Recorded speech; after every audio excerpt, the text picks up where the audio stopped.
Good morning guys. Oh, good morning. Good afternoon guys. Biyahe kami guys. Pupunta kami ng PNPA. Yan yung mga kasama ko.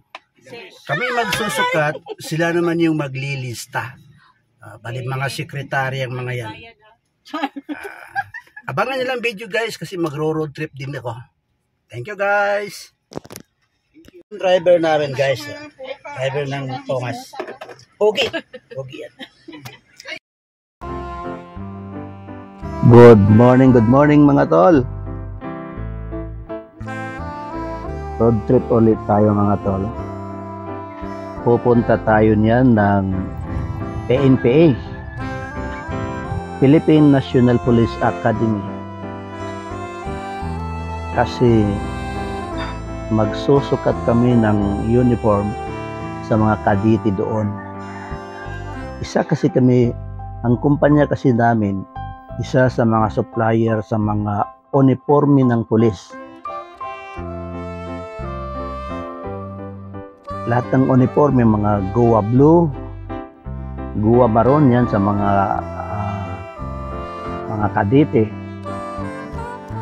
Patrol shirt, camouflage, at mga sapatos nila, mga holster nila. Yan, ang kumpanya namin, isa sa mga supplier sa mga ganyan. Nasa SLEX na tayo mga tol. Medyo maluwag-luwag ang traffic dyan. Pero, di ganun kaluwangan. Madaming sasakyan.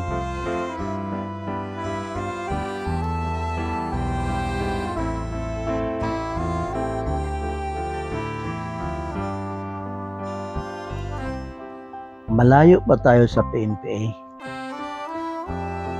At yung ating video mga tol, clip lang siya. Hindi siya yung tuloy-tuloy na video dahil napakalayo ng PNPA. Kaya nagbibideo ako 40 seconds, 15 seconds, clip lang hanggang sa makarating ng PNPA. Yung 2 hours na biyahe namin dahil matraffic at that time doon sa EDSA, ginawa ko lang siyang 15 minutes. Kaya konti lang yung pinutol-putol ko.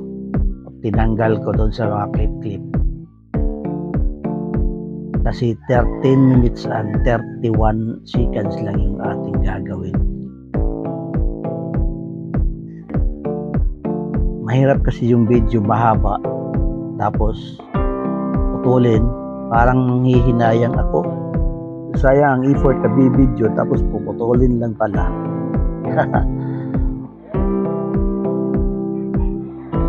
SLEX, medyo maluwag dyan at mabilis ang mga sasakyan. Lalo na kami nagmamadali kasi gabi na. Nakarating kami doon mga tol almost 9 na ng gabi. Tapos nakapagsukat kami almost 10 na ng gabi. At natapos kami alas 11:43 ng gabi.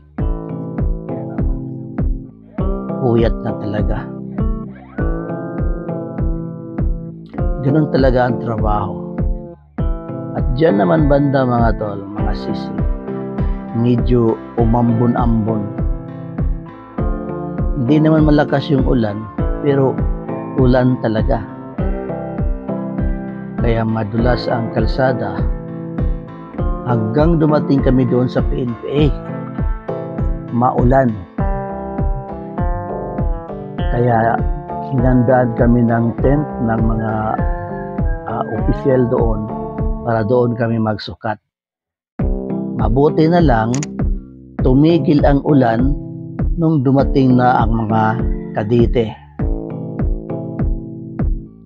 Kaya nalibre kami sa labas, hindi kami nabasa sa ulan.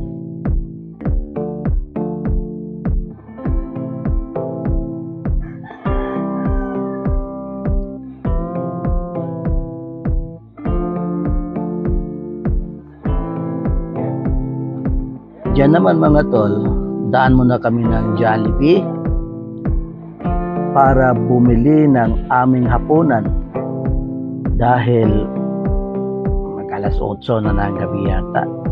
Gutom na.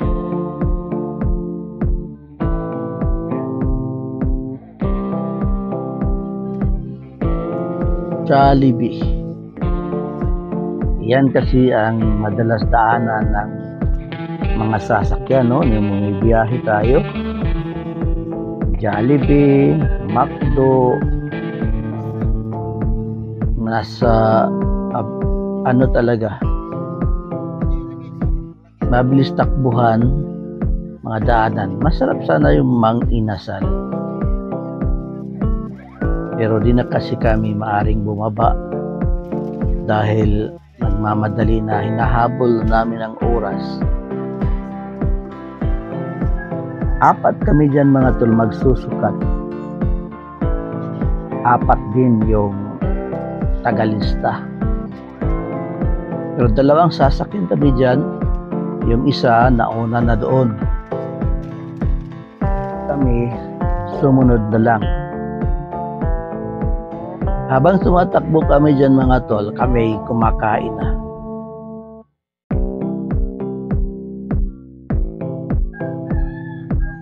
Ayun na mga tol, road to PNPA. Babaybayin na namin yung daan.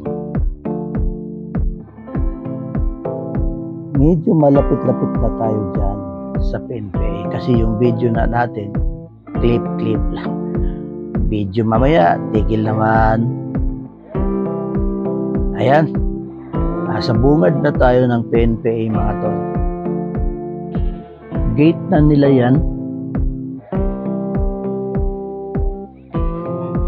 Ayan. Yan na yung ilaw na PNPA.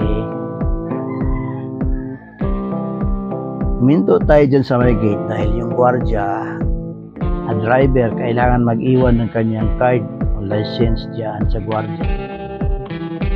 At paglabas, saka kukunin. Once again mga tol, kung ikaw ay hindi pa subscriber sa channel ko, please subscribe at pakiclick na din po ang notification bell para ikaw ay updated palagi sa susunod kong mga upload. Marami pa tayong mga road trip na gagawin mga tol. This week, balak namin magmumukbang uli, maglalaro doon sa nakakatuwang laro. Sino ang panalo, siyang kakain. Anong tawag doon?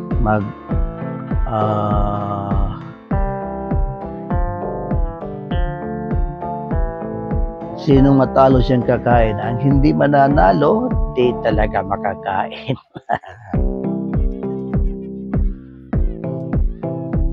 Yan yung isa naming kauban, kasama mga tol. Ayan na kami mga tol. Dumating na kami sa aming destinasyon na magsusukat. Yan po yung mga recruit, kadete, mga cadet officer ng PNPA na aming susukatan. Ayan na ang mga kasama ko, nagkahanda ng kanilang mga roster. Ayan sila yun. Nagkahanda na ng kanilang mga roster kasi magsusukat na. Ayan naman si Kuya Boy. Ang sinukatan namin dyan mga tol, 320 ka mga kadite. Mabilis lang namin natapos yan kasi 4 kaming nagsusukat.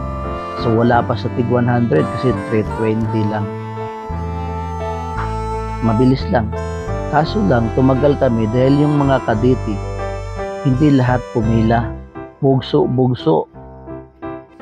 Pumila sila, 2 company muna, sunod 2 company uli, napuputol yung oras, naghihintay pa kami ng ilang minuto bago makaumpisa uli.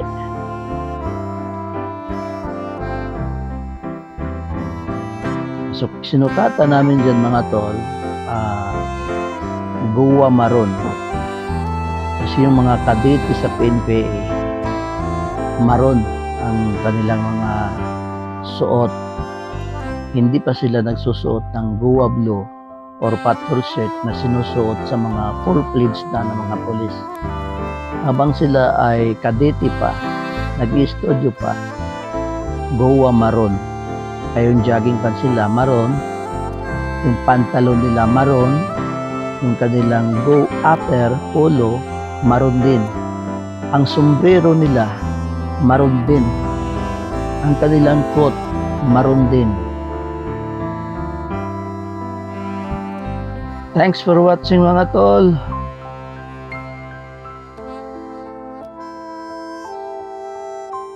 Ayan, sukat sa length, shoulder, then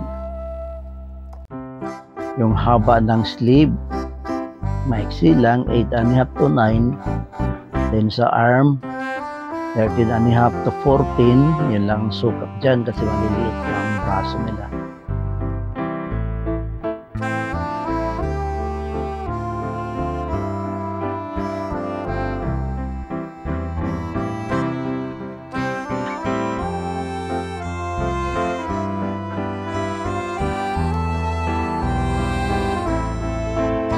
Sukat sa breast, excuse me, pahol sa breast, sa ibabaw, ganon sila sabi ko dyan. Dyan, then sa leeg, yung collar, then pantalon, yung length ng pantalon, waistline, then ang kasunod yung hips, yan ang sukat sa hips niya, then sa thigh or hita, din kanyang crotch. Yun lang ang sukat namin dyan. May sombrero kaya sinukatan sa ulo.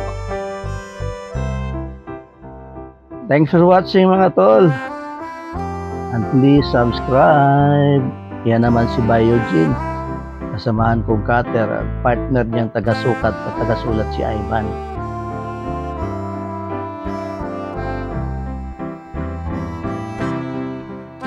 Thank you mga tol.